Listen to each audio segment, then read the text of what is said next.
បាទសូមស្វាគមន៍ប្រិយមិត្តទាំងអស់គ្នាវិលត្រឡប់មកកាន់ Channel ពលីទៀនម្ដងទៀតហើយថ្ងៃនេះផងដែរ Channel ពលីទៀនមានសាច់រឿងមួយមកចែកជូនពុកម៉ែបងប្អូនដូចសពមួយដងអញ្ចឹងហើយក៏សូមសួរសុខទុក្ខពុកម៉ែបងប្អូនទាំងអស់គ្នាតើពុកម៉ែបងប្អូនទាំងអស់គ្នាសុខសប្បាយជាទេយ៉ាងណាហើយបាទអញ្ចឹងឥឡូវនេះកុំឲ្យខាតពេលវេលាយូរមុននឹងជូនដល់វីដេអូក៏សូមអ្នកទាំងអស់គ្នាបើពេញចិត្តវីដេអូនេះកុំភ្លេចចុច Subscribe ដាក់សញ្ញារូបកណ្ដឹងមួយផងណាអញ្ចឹងឥឡូវនេះខ្ញុំមានសាច់រឿងមួយមកចែកជូនដល់ពុកម៉ែបងប្អូនទាំងអស់គ្នាគឺរឿងបែបរំថត់តើពុកម៉ែបងប្អូនស្ដាប់ដឹងរឿងរ៉ាវដែលមនុស្សដែលស្លាប់ទៅហើយទាំងកំហឹងគឺវិញ្ញាណនៅតែចិត្តតែវិលវល់ដើរលងបន្លាចគេមិនព្រមទៅចាប់ជាតិអញ្ចឹងសាច់រឿងគឺយ៉ាងហ្នឹងហើយបាទដើម្បីchoសាច់រឿងមានដំណើរដើមទុកយ៉ាងណាអ្នកនរគ្នាកុំភ្លេចតាមដានស្ដាប់ពីដើមចប់របស់គ្នាបាទអញ្ចឹងសាច់រឿងនេះគឺខ្ញុំបានពីលោកអ៊ំម្នាក់ដែលគាត់បានចែករំលែកខ្ញុំបាទអញ្ចឹងសាច់រឿងនេះគឺសាច់រឿងមួយដែលកើតឡើងចំពោះនារីម្នាក់បាទដែលត្រូវបានគេធ្វើបាបសារតែគេបង្ខំឲ្យគាត់ណាបាទអញ្ចឹងដើម្បីតែសាច់រឿងនោះណាក៏កុំភ្លេចស្ដាប់អញ្ចឹងសាច់រឿងនោះគឺមានកាលពីដើមឡើយហ្នឹងគឺមានភូមិដាច់ស្រយាលមួយបាទមានភូមិដាច់ស្រយាលមួយនៅឆ្ងាយអ្នកស្រុកអ្នកភូមិអីហ្នឹងនៅក្នុងភូមិហ្នឹងគឺមានក្មេងស្រីក្រមុំម្នាក់ស្អាតបាទតាមស្អាតណាស់ស្អាតចាំភូមិហ្នឹងអ្នកណាក៏គេ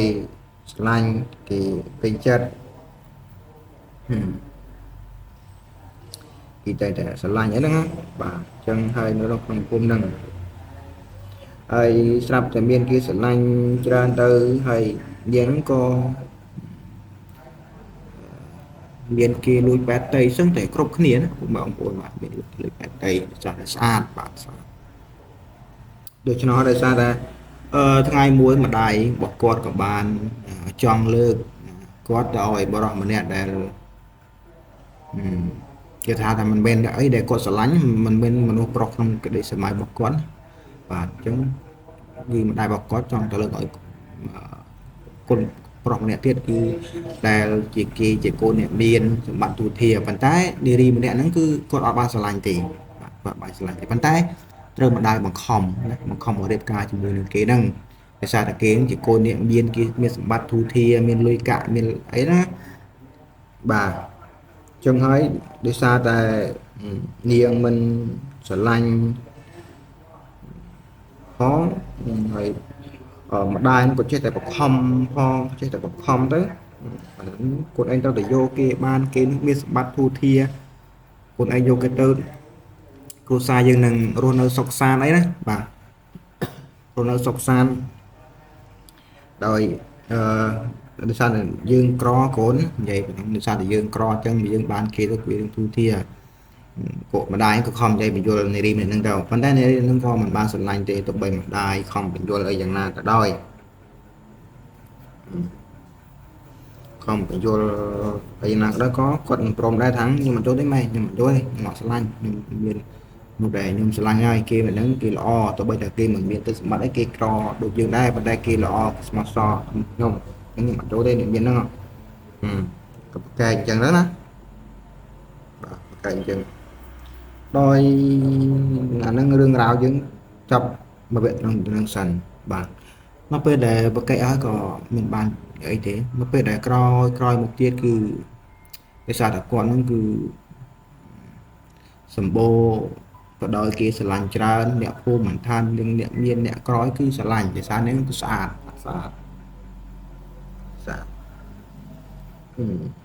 តែដោយសារតែគេស្រឡាញ់ច្រើនពេកទៅគឺវាហាក់ដូចជានាងគ្រោះថ្នាក់មកវិញមកដល់ខ្លួនណាគុំបងប្អូនបាទនឹងគ្រោះថ្នាក់វិញដល់ខ្លួនគឺដោយសារតែគេស្រឡាញ់ពេកគេថាបើឯងមិនបានគឺយើងមិនបានណាអញ្ចឹងហើយស្រឡាញ់ពេកក៏មានគេធ្វើបាបមានគេធ្វើបាបមានគួរកំឡោះក្នុងភូមិហ្នឹងពេលទងណាវាស្ពេញស្ទាវក៏ដោយសារតែឃើញនាងស្អាតផងគឺបានធ្វើបាបនាងបាទធ្វើបាបនាងចាប់ខ្ញុំសុំសមាទោសនេះនិយាយតាមអីរឿងដែលគាត់ប្រាប់ណាថា ถ้าจับหลบเนี่ยให้จับเนียงจองก่อนถ้าจับแล้วจับหลบสำหรับอืมចឹងหลบสำหรับឲ្យនាងខំរើបំរើណាបើតាមអីដែលគេប្រាប់ណាគេប្រាប់ហ្នឹងតាមអីដែលគេប្រាប់ហ្នឹងគឺដល់ហើយនៅពេលហ្នឹងគឺមានអាពួកនេះចាប់ទៅហើយក៏បានយកនាងចងកសម្រាប់ទៅចងកដើមជ្រៃបាទដើមជ្រៃហើយនាងក៏ស្លាប់ទៅហើយតាំងពីនាងស្លាប់មកក្រោយៗមកបានដឹងថានាងស្លាប់ដោយសារចងកអីណាបាទស្លាប់ចឹងតែបិណ្ឌគេរំលោភឲ្យគេចងកនាងដើម្បីបំបត្តិតាអញ្ចឹងបាទអញ្ចឹងនិយាយបើនិយាយពីវិញ្ញាណរបស់នារីនឹងដែលបានស្លាប់ទៅគឺថាស្លាប់ដោយកំហឹងដោយគេស្លាប់គឺថាដោយកំហឹងដោយខុសខើដោយកំហឹងបាទស្លាប់ទៅបានមករយៈតាំងពីនាងស្លាប់ទៅនឹងគឺចេះតែដើរលងបន្លាយគេគ្រប់គ្នាដើរលងបន្លាយគេគ្រប់គ្នាសឹងតែគ្រប់គ្នាដោយសារតែអីអានាងស្លាប់នោះគឺថាស្លាប់ទៅដោយការកំហឹងដោយការខឹងដោយសារតែមានគេធ្វើបាបបាទចឹងវ័យស្អាតផងអីផងទៅក៏មានគេធ្វើបាបអញ្ចឹងពេលមួយហ្នឹងគឺមានបរិសម្នាក់បាទត្រឡប់មកវិញគឺមានបរិសម្នាក់ដែលគាត់នឹងដាក់ឈ្មោះថានីសូតបាទនីសូតហ្នឹងគឺគាត់ជាមនុស្សម្នាក់ដែលចូលចិត្តនៅក្នុងការដើរឆ្លោះអង្កែបឆ្លោះអីដើររកត្រីដាក់អង្គប់ដាក់អីនៅពេលយប់ណាបាទពេលយប់ស្ងាត់ដែរគាត់ចូលចិត្តណាអញ្ចឹងហ្នឹងហើយគាត់ក៏មិនមែនជាមនុស្សអីថាខ្លាចអីដែរមិនខ្លាចអីទេមិនជំនុំខ្លាចទេយប់មួយណានៅខែដែលខែវាយប់មួយនៅខែដែលខែវាចាប់ផ្ដើមពលឺប្រច័នភ្លឺព្រិចមិនច្បាស់មិនល្ងាចប្រមាណដែរពលឺប្រច័នវាភ្លឺមុនណាអាចមើលឃើញតិចតួចហើយគាត់ក៏បានដើរណាកាត់វាស្រែឆ្ពោះទៅកាន់បឹងធំមួយបីទៅរកក្តាមរោងកែបដាក់អីគាត់អីណាក៏ដើរឆ្លោះអីពេលយប់ហ្នឹងប៉ុន្តែមុននឹងដល់បឹងធំហ្នឹងគឺគាត់ត្រូវដើរកាត់ដើមជ្រៃធំមួយដើមជ្រៃហ្នឹងគឺអាដើមដែលគេយកនាងនឹងចងកហ្នឹងយកនាងមកចងកណាបាទអញ្ចឹងដើម្បីដើរដល់អាបឹងធំហ្នឹងគឺត្រូវដើរឆ្លងកាត់នៅដើមជ្រៃធំហ្នឹងដែលជាកន្លែងដែលគេចាប់នាងនឹងចងកហ្នឹងនៅពេលហ្នឹងដែរគាត់ដើរទៅដើរនឹងជិតដល់ដើមជ្រៃស្រាប់តែខ្យល់បក់មកវូបក់មកព្រោះជាគាត់ទៅជាដល់អូរ៉ាស្រាប់តែពេលហ្នឹងដែរនីសូនគាត់ក៏បានឮសំឡេងអ្វីមួយយ៉ាងដែលដូចជាខ្សែយោលណាទៅមកឮគ្រីកដូចជាយោលដូចគេចងខ្សែយោលដោយអាដើមឈើអំប៉ះគិតគ្នាណាអញ្ចឹងបងប្អូនបាទយោលទៅគ្រីកគាត់ក៏ដាច់ចិត្តងាកមើលទៅលើនៅដើមជ្រៃក៏មានស្អីនៅលើក៏ងាកមើលទៅងាកទៅមើលមេឃជ្រៃហ្នឹងដល់ពេលងាកមើលមេឃជ្រៃស្ដាប់តែភ្នែកគាត់បើកធំញើដៃញើជើងអស់លីងបាទញើដៃញើជើងអស់លីងគាត់នៅដើមមេឃជ្រៃនោះគឺនៅដើមជ្រៃនេះអានឹងមេឃវាគឺមានសមលនោះស្រីម្នាក់លាកពាក់សអីសហ្នឹងលាកពាក់សក់អូសវែងអំឡាយចងកសម្រាប់ខ្លួននៅទីហ្នឹងឃើញចងកលាកពាក់សហ្នឹងហើយអារៀងអាសបលណាវាដែលចង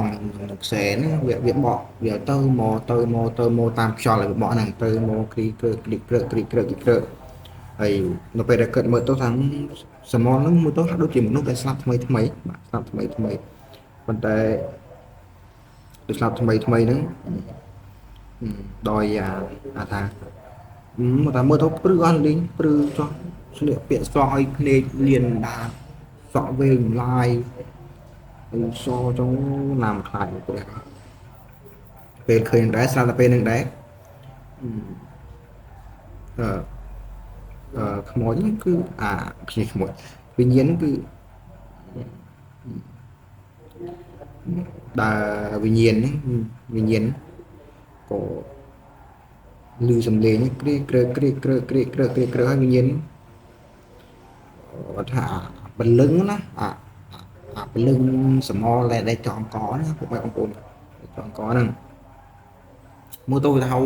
ថាគួរឲ្យខ្លាចមែនណាគឺថា ឈាមផងស្អីផងទៅថាពេលហ្នឹង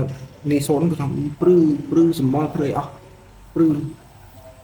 នៅពេលដែលគាត់ប្រងនឹងរត់នៅពេលដែលគាត់ថាដាក់មេក្រូចឡើងប្រពេលមុនរត់គាត់គិតថាយ៉ាយកនេះខុសអីវាធម្មតាវើយសពមួយដងអានោះពុសុគិនដែរយ៉ាងយ៉ាយកនេះខុសពីសពមួយដងវើយនេះក្នុងចិត្តណាគឺក្នុងចិត្តខុសពីសពមួយដងវើយជាបងឆ្អឹងហើយស្រាប់តែឃើញអីមកចឹងដើររត់ដល់មិនដែលឃើញតិចគឺភ្នែកហ្នឹងគាត់ខំឆ្លីភ្នែកនេះ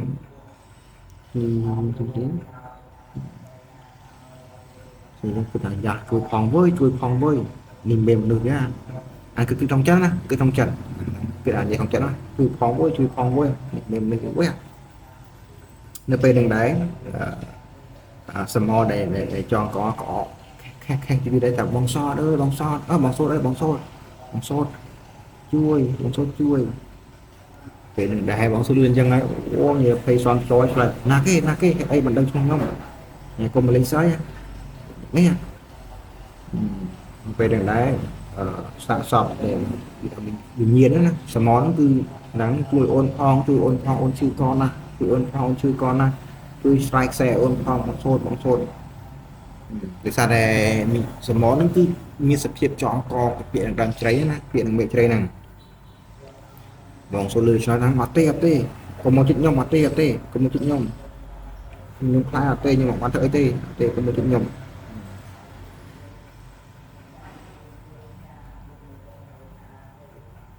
ទេកុំមកជិតខ្ញុំអត់ទេនៅពេលហ្នឹងដែរដាក់មេប្រូចទៅបាត់បាននេះទេរត់ទៅប្រាស់យើងរត់បោះទៅអស់ស្អីចាក់កែបចាក់ស្អីនោះចាក់ត្រីរត់ទៅបោះចោលផ្ទៃរត់សឹងតែចង់លេចដូមរត់តែមិនងាកគ្រាន់តែពុតទៅផ្ទះវិញមកភូមិ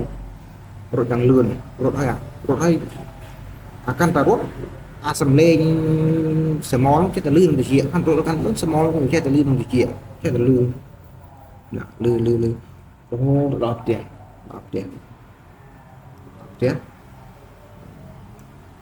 ព្រឹកឡើងមកគាត់បានប្រាប់ថាអ៊ំប្រាប់លោកគ្រូណាប្រាប់ក្នុងអ៊ំខ្ញុំបានទៅដូចមិនឆ្លងកែបអូថាបានឃើញខ្មោចទៅចង់កមួយនឹងអូនិយាយថាអូលោកខ្ញុំសាហាវមែនថាលោកសាហាវមែនលោក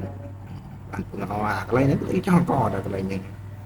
ព្រមណាប្រាប់កន្លែងនេះគឺចង់កតាំងពីពេលយប់នោះបងសួតលេងហ៊ានដើរតែឯងនេះលេងហ៊ានដើរតែឯងហើយហើយនៅពេលដែលនឹងដែរ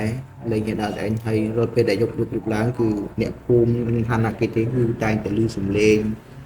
ក្មេងស្រីម្នាក់អង្គុយយំនៅលើមេឃជ្រៃហ្នឹងហើយយំលើមេឃជ្រៃគឺមិនបានទៅចាប់វិញកំណើចាប់អីទេដោយសារតែកំហឹង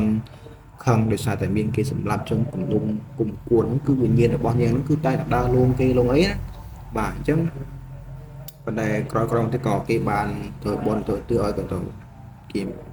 ជើងអាចារ្យមកសូត្រអីទៅក៏បាត់ទៅក្រោយវិញណាបាទអញ្ចឹងហើយសាច់រឿងរបស់យើងគឺមានតែប្រហែលប៉ុណ្ណេះហើយក៏សូមអធិស្ឋានចំពោះសំឡេងរំខានដោយសារតែមានសំឡេងអូសំឡេងអីផងអញ្ចឹងបើមានការខុសឆ្គងត្រង់ណាក៏សូមអធិស្ឋានវីដេអូរបស់យើងក៏មានតែប្រហែលប៉ុណ្ណេះបើពេញចិត្តវីដេអូនេះក៏កុំភ្លេច Subscribe ដាក់សញ្ញារូបកណ្ដឹងពីខ្ញុំបាទ Admin លឺទៀនក៏សូមគោរពលា